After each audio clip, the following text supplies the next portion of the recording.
Hello everyone, how are you doing? Happy to hear it, and welcome to our Champions League recap. Some more teams have qualified for the next round.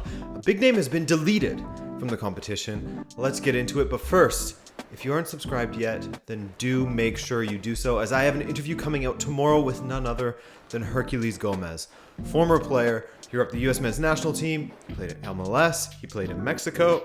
Now he works as a journalist and pundit for ESPN, and tomorrow he'll be on the channel for an interview. Can't wait to release that one for you guys. All right, now let's get into the video this time. Man City versus PSG was fun, at least in the second half. While City did put some good pressure on PSG in the first half, they consistently had the answer, whether it be a goal line clearance from Kimpembe or the header from Hakimi that blocked another attempt. They managed to stay in it one way or another. Now and then, they had some counters of their own, which was really how this match played out over the grand scheme of things. A lot of pressure from City, and then some counters from PSG. PSG actually opened the scoring with some great interplay. Messi's deflected cross found Mbappe all alone at the back post, as Cancelo had followed the run of Neymar instead, leaving Mbappe wide open. City's goals, on the other hand, were actually very well worked, as the decision to bring on Gabriel Jesus was a masterstroke from Pep. The first goal started with a great diagonal ball from Rodri to Walker, and his first time cutback was touched on by Gabriel to Sterling at the back post. Great goal scoring form from Sterling, 1-1, and the winner was another well-worked goal from City. Bernardo with the setup for Gabriel Jesus. PSG's defense couldn't hold out forever, man. They were getting ragdolled by City all night. A deserved outcome. By the way, Bernardo Silva with 100% of his passes completed, 47 from 47. It's just madness. All of the issues I've mentioned about PSG from the past were there to see. Far too static in the attack. I do not like how they stand off of the opposition defenders when they have possession of the ball and make it easy for them to find their way out. And I really hate how they try to pass their way out of the press when they have the ball in their own box. It's just not for me. But anyways, Leipzig absolutely ragdolled Club Brugge. 5-0. Leipzig finally woke up in this competition. And Nkunku with 2 goals and assist, Forsberg with a brace, and that win was extremely important to PSG in particular, as that meant that they advanced alongside Man City. Had Club Brugge won, they would have had a chance of usurping PSG when they face off in the final match day. But PSG is through, as are City, who go through in first place. Liverpool coast through this group as they dealt with Porto pretty handily this week, beating them 2-0 despite having some large kit numbers out there, some 76s, some 80s, Morton and Nico Williams. Thiago Alcantara scored a peach of a goal, stunning goal really, while Hendo set up Salah yet again. He cannot stop scoring. In the other match, it was great to see AC Milan finally get a win in the Champions League. And that win means they're still alive, believe it or not. Macias comes off of the bench to score for AC Milan and win the match over Atletico Madrid at the Wanda Nera Metropolitano. Payback for the controversial loss they had in the reverse fixture, really. And by the way, what a story for Macias. Used to play in the 4th division in Italy, used to deliver fridges and other appliances. Now he's scoring the game-winning goal for AC Milan against Atletico Madrid in the Champions League. That's insane. No, it's even more insane how this final match day is going to go down in this group. My goodness. Liverpool are a sure thing. They can field their U19s if they want to, because they are through in first place no matter what happens. But it's all to play for when it comes to the other 3 in this group. Milan hosts Liverpool, and they need a win. Both Porto and Atletico will be going for the win in the other match. I can't wait to see how this plays out. Dortmund versus Sporting was a qualification decider, and it was Sporting who came out on top. Dortmund's poor run of form continues, man. My goodness, was that back line ever dreadful to watch. They were without big names, and it really showed. But in saying that, we have to give a ton of credit to Sporting, who were playing very well against this, let's be honest, weakened side, and took full advantage of it. Because remember, they don't have Haaland either.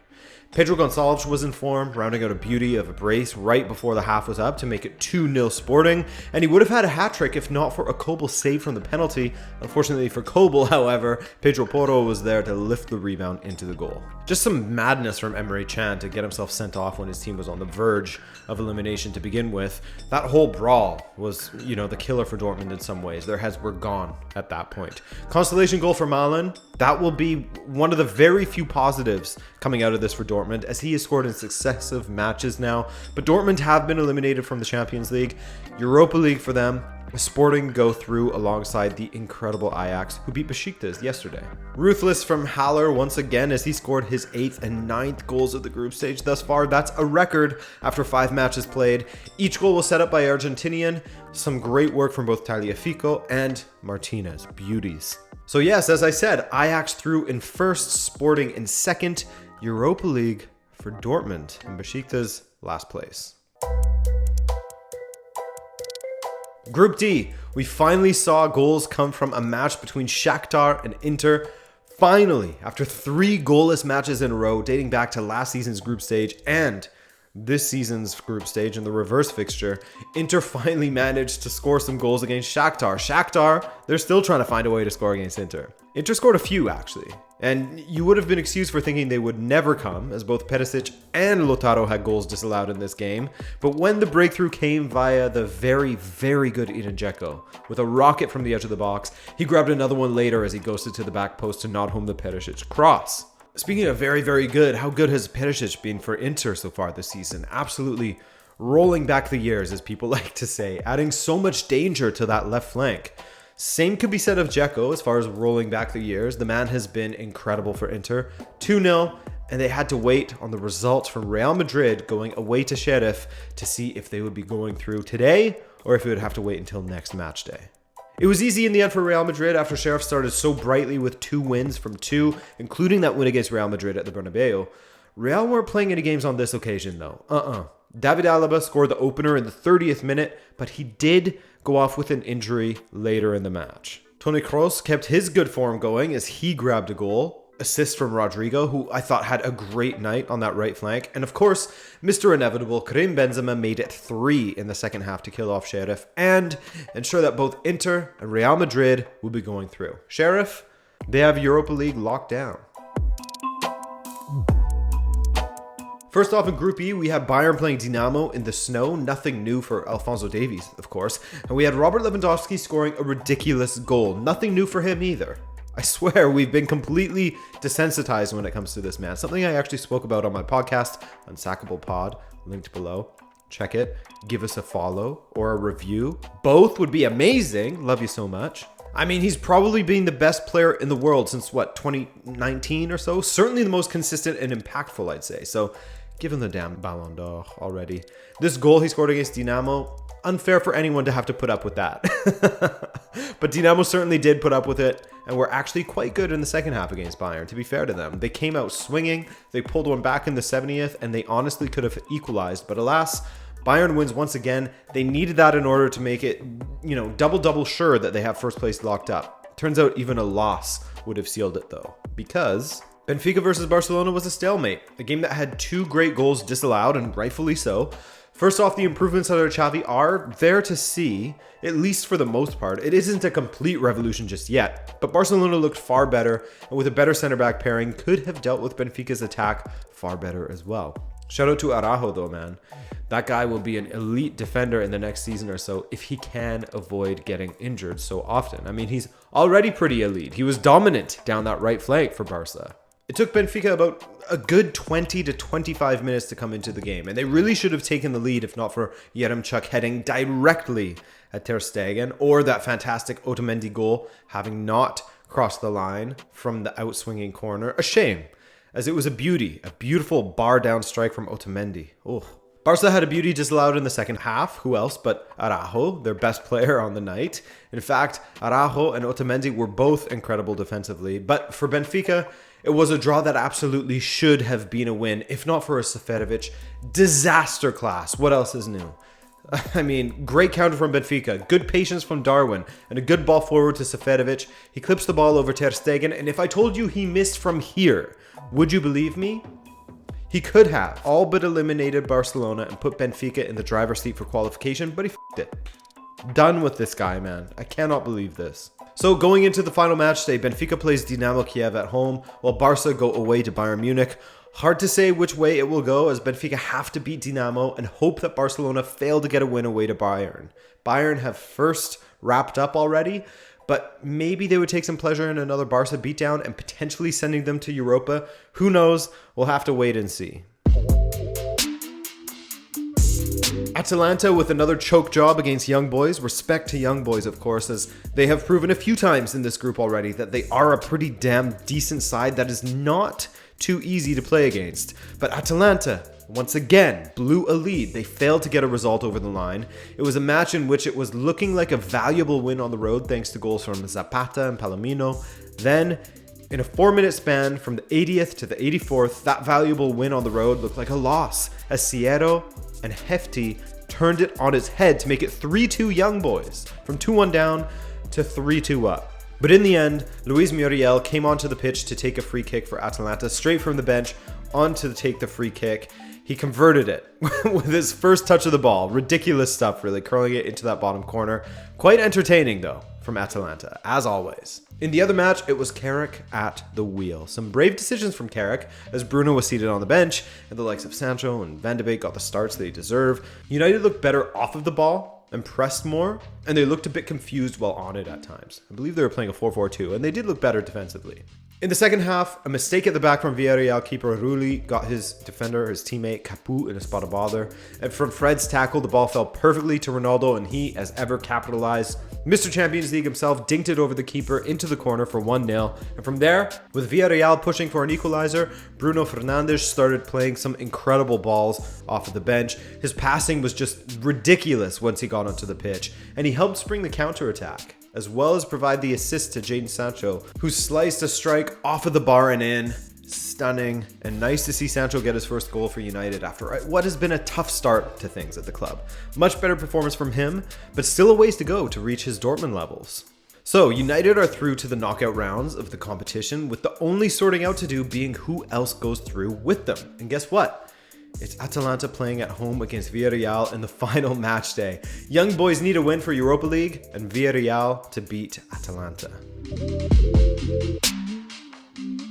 As ever, Group G was incredibly tight. As ever, Wolfsburg are continuing to struggle despite having a new manager in Florian Kohfeldt. To be fair to them, they did have to go away to Sevilla, which isn't exactly an easy match, but the negative results are piling up for Wolfsburg at this point. Glasner was quite the magician last season, wasn't he? Jordan scored what would ultimately be the winner in just the 12th minute when Rakitic's curling ball found the Spaniard unmarked right in the middle of the 6-yard box. Crazy defending from Wolfsburg, in a bad way, of course, but take nothing away from Rakitic's delivery. Lucas Nemecha did force a save that went off of the bar, but other than that, Wolfsburg were quite tame and at times created problems for themselves at the back with their attempts to play the ball out from the back. In the 97th minute, very late, Rafa Mir was completely unmarked at the back post again. Sloppy defending from Wolfsburg. 2-0 win for Sevilla. In the other match, RB Salzburg and Lille battled it out in France, and my goodness were the hosts ever made to work for their win. Salzburg, as ever, looked good going forward, and for the most part were quite good defensively too. Here's looking at Vober and Christensen. I thought they had decent matches. I mean, they limited Lille to just 2 shots on target, 1 in each half, but one of them went in. After Burak Yilmaz absolutely charged through the Salzburg defense, the ball popped out to Jonathan David with Philip Kohn, the Salzburg keeper, at his mercy, and he did the opposite of Seferovic and slotted it past the keeper. Wish we had someone who was good at finishing, such as Jonathan David. I remember links to him back in the day. Never panned out. Oh well. A win for Lille means that they're actually at the top of the table, but still everything to be sorted out in this group. Very tight, as you can see. Zenit versus Malmo, and Zenit were able to steal a draw. Harsh on Malmo, as Zenit had a controversial penalty awarded to them, which was the game-tying goal in the 92nd minute, to which even Dejan Lovren said, quote, "I agree with them. The penalty was wrong. It was a good decision for us, but I think that the level was too low today from the referee." Very unfortunate for Malmo, of course, as they were minutes away from their first win in this group stage, but hey, they at least got their first point. Chelsea versus Juve from Stamford Bridge, and Tuchel got the revenge he was seeking on Allegri as Chelsea battered them 4-0. Another stunning performance from Reece James. Great to see Loftus-Cheek and Hudson-Odoi link up for a goal as well. Trevor Chalobah scored the opener as Rudiger set him up with a sort of unorthodox way using his chest. Calls for a handball on Rudiger, but With his arm tucked against his body and the quick deflection off of the defender, it was given as a goal. And rightfully so, I think. Juve didn't provide much danger at all, besides maybe, forcing a goal line clearance out of the very, very good still Thiago Silva. And at the end of the match, Ziyech capped off a good performance with an assist for Timo Werner for 4-0. So, Chelsea and Juve on 12 points apiece. They're both through. Malmo on 1 and Zenit on 4. That's all from me today, guys. I hope you enjoyed this as much as I enjoyed making it. And if you're new around here, then be sure to subscribe. All right? I hope to see you tomorrow for that Herc Gomez interview. It's going to be really fun. I had a great time chatting with him. But if not, enjoy your weekend. Ciao.